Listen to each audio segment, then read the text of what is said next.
Cek di kandang kebo. Iya. Kebo bule. Baik. Assalamualaikum warahmatullahi wabarakatuh. Nama saya Rahbia dari Kolaka. Saya menyimak YouTube itu dari Januari di Facebook, masih lewat di beranda begitu. Dan yang paling saya simak sekali itu waktu Pak Haji bilang, ditanya sama stasiun TV, gimana kiat-kiatnya dapat 1 miliar 1 bulan? Pak Haji bilang 1 miliar 1 bulan, dia mas 10 miliar. Ini siapa sih? Jadi di situ saya baru mulai mengikuti, hanya sekedar mengikuti. Tapi pas kepentoknya itu di bulan Juli ya, di situ saya sudah praktekkan, alhamdulillah. Semuanya bisa dikatakan yang kecil-kecil berhasil ya. Akhirnya saya nekat datang ke sini dengan 4 hari, malam kelima ya baru bisa saya sampai di sini karena saya tinggal di Kolaka itu di pelosok lagi, setengah hari lagi ke kota, lalu naik ferry lagi 1 malam, lalu perjalanan lagi ke bandara itu 2 hari karena saya sampai malam enggak dapat pesawat, bermalam lagi, jadi baru sampai datang hari kelima saya ada di sini. Jadi kenapa saya nekat datang? Karena Pak Haji bilang kalau tidak datang ke RDI yang kecil-kecil aja yang aku doain yang terkabul. Jadi saya pikir saya harus dekat ini supaya yang besar-besar juga bisa terkabul gitu ya. Jadi saya datang ke sini. Iya, kalau nggak datang ke RDI pastilah yang kecil-kecil pasti terkabul ya. Iya. Tapi kalau yang besar-besar ya mesti datang lah belajar ke gurunya ya. Iya. Secara privat. Makanya saya paksain datang ke sini. Tepuk tangan dong. Ya begitu ya, kayak testimoni saya, mobil saya parkir saja di jalan, saya simpan dan saya ambil angkot untuk ke kota ya, ke kota, ambil angkot ke kota untuk naik pesawat begitu. Jadi saya tidak tahu nasib mobil saya, terserahlah di mana. Kata Pak Haji saya ambil ilmu bodoh amat gitu. Dan saya ke sini tuh dengan uang 12 juta saja, dan saya butuh uang 20 juta bisa sampai di sini Bu Ibu. Saya harus butuh uang 20 juta bisa sampai di sini. Dan di situ saya sudah dilema sebenarnya, saya mau balik pulang atau saya lanjut. Dan saya bilang di jalan pun saya tinggal di jalan, saya bilang seperti sama Allah, ya Allah, kalau memang kamu mengizinkan saya ke RDI, saya butuh keajaibanmu ya Allah. Itu kata saya. Kalau saya tahu itu kayak saya mau menangis ya gitu.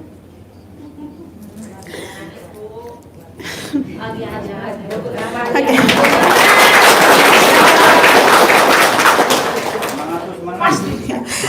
Dia terharunya Pak dari Kolaka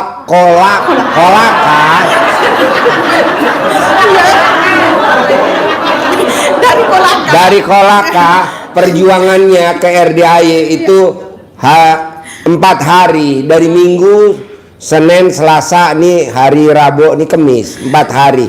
Kalau Bapak dan Ibu kan hanya cuman sehari semalam, atau ada yang cuman semalam doang. Dia 4 malam. Betul. Terus dia harus punya uang 20 juta kalau ke RDI, kan naik pesawat. Belum dia harus maksain sedekah privat 10 juta. Dia maksain harus. Nah, Ibu ini praktekin ilmu RDI. Namanya dia ucapin apa tadi? Saya bilang begini, saya butuh keajaibanmu ya Allah. Kalau memang hari ini saya harus ke RDI, saya butuh keajaibanmu. Apakah saya memang harus ke RDI atau saya balik pulang ke Kolaka? Itu kata saya. Dan coba nyimak dulu ya. Ibu ini ngomong, saya butuh keajaibanmu Allah. Saya butuh keajaibanmu Allah. Saya butuh keajaibanmu Allah. Nah, Allah buktiin tuh keajaiban. Amin. Yang dia punya utang 2 miliar 200 juta, nggak punya uangnya 2 miliar 200 juta. Sini Pak, depan Pak, sini. Nggak apa-apa, sini senderan, sini. Kebetulan saya lagi nyari tumbal kurang 4. 2, 3, 4, plus. Saya butuh keajaibanmu Allah. Saya butuh keajaibanmu Allah. Saya butuh keajaiban Allah. Saya butuh keajaiban Nah, dia ucapkan, ucapan adalah doa.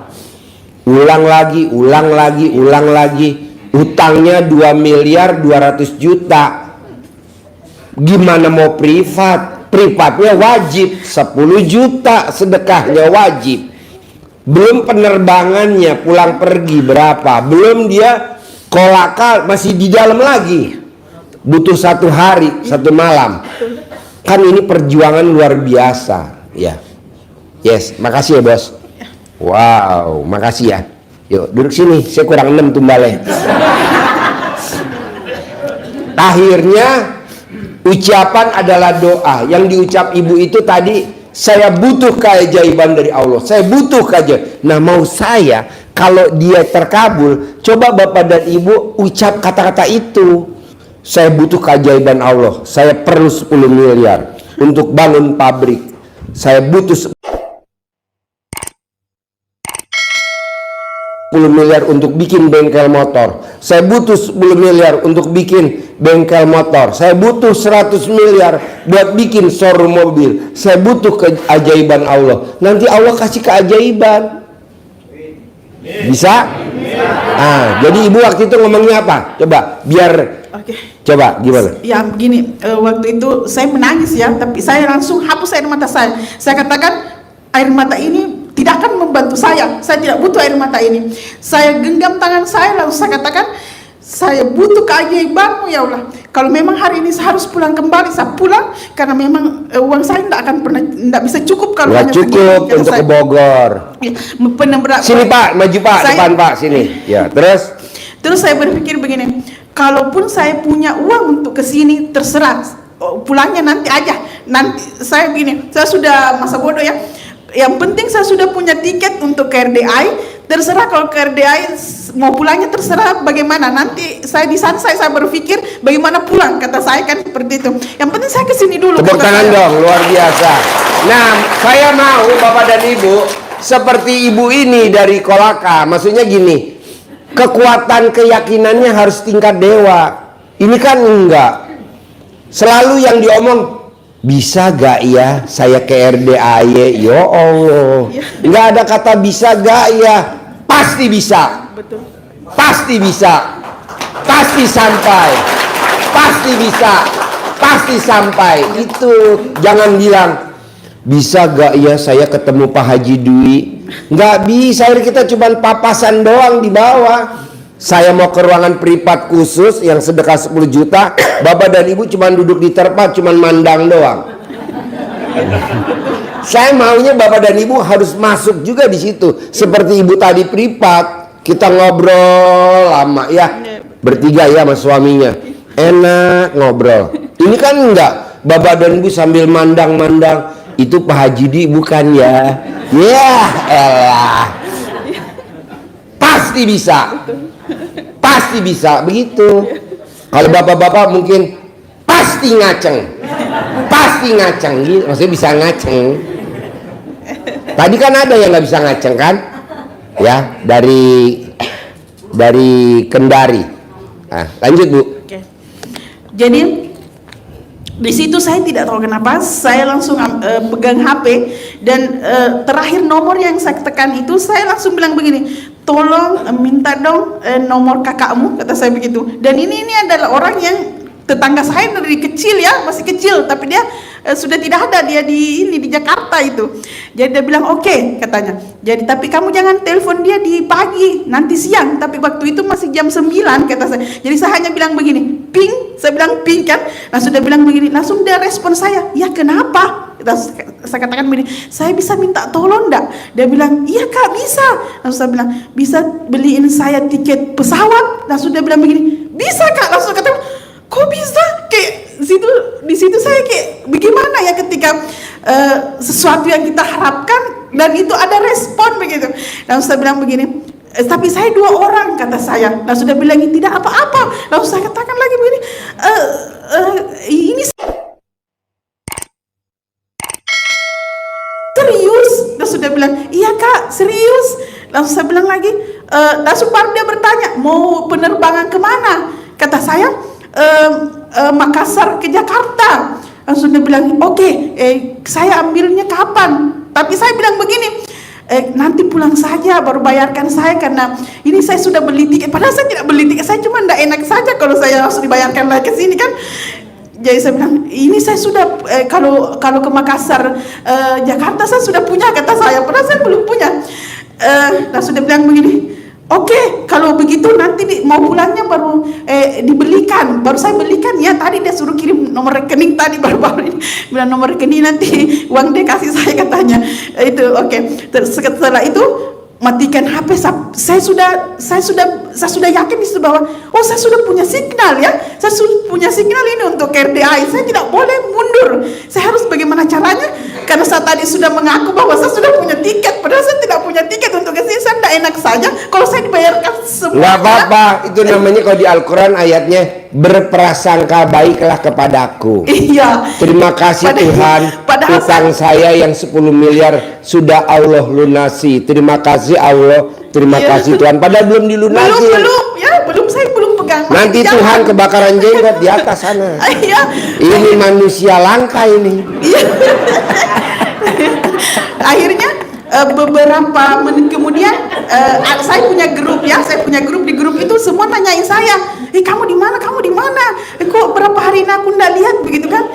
Kata saya di seberang, kata saya. Terus saya bercanda aja, aku minta uang dong 2 juta. Langsung teman saya merespon begini, ya udah, saya lihat dulu di rekeningku, kalau cukup 2 juta saya kirimkan. Saya katakan begini, cukup tidak cukup, kirimkan saja lah, kata saya. Pas jam 11 Bu, dia bilang, minta dong nomor rekeningmu. Saya kirim nomor rekening 2 juta. Tepuk tangan dong.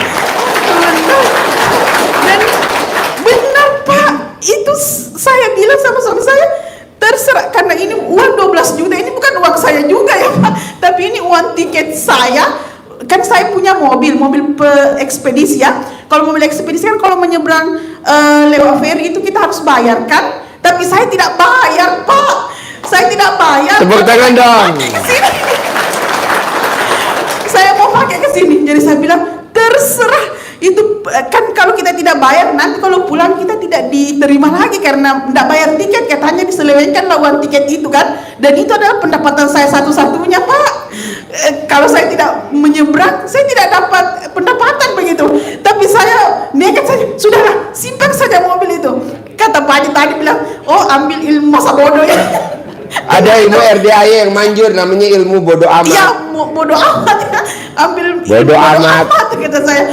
Bilang, suami saya bilang, kita ini tidak dilarang lagi menyeberang kalau kita tidak bayarin tiket. Dari tadi saya katakan begini, tidak bisa, karena ini sudah ada signal menurut saya. Allah mengizinkan kita ke RDI karena banyak pertolongan, kecuali uangnya ini memang bukan uang kita, tapi kita harus pakai ini. Karena Pak Haji bilang, maksain kata. Terserah mau apa yang terjadi, yang penting saya sudah ke RDI aja dulu. Saya tidak tahu kenapa saya begitu jadi besar. Yang penting udah ke RDI dulu. Nanti di sini Bapak dan Ibu tinggal pakai numpang wifi-nya anak yatim ke Allahnya. Karena selama ini kita berdoa ke Allah nggak pernah nyampe, tapi Allah lama ngabulinnya. Numpang aja di wifi-nya anak yatim. Mungkin sinyalnya Bapak kurang bagus, pakai ini. Nah, maksanya besok Bapak dan Ibu paksain bisa ijab sama Allah, diaminin sama anak yatim yang pulang umroh. Besok ada 60 anak yatim pulang umroh, manjur banget, jur. Besok di sini pagi anak-anak datang. Nah, ini lagi terbang sekarang dari Madinah langsung ke Bandara Soekarno-Hatta Terminal 3, langsung transit pulang ke sini. Jadi Bapak dan Ibu besok paksain, manjur gak? Banget. Tidak ada orang yang ijab sama Allah, diaminin anak yatim kurung umroh, hajatnya tidak terkabul, tidak ada, pasti terkabul. Ya, oke, tepuk tangan dong. Ya. Pak Haji, saya mau saya lupa tadi tanya satu.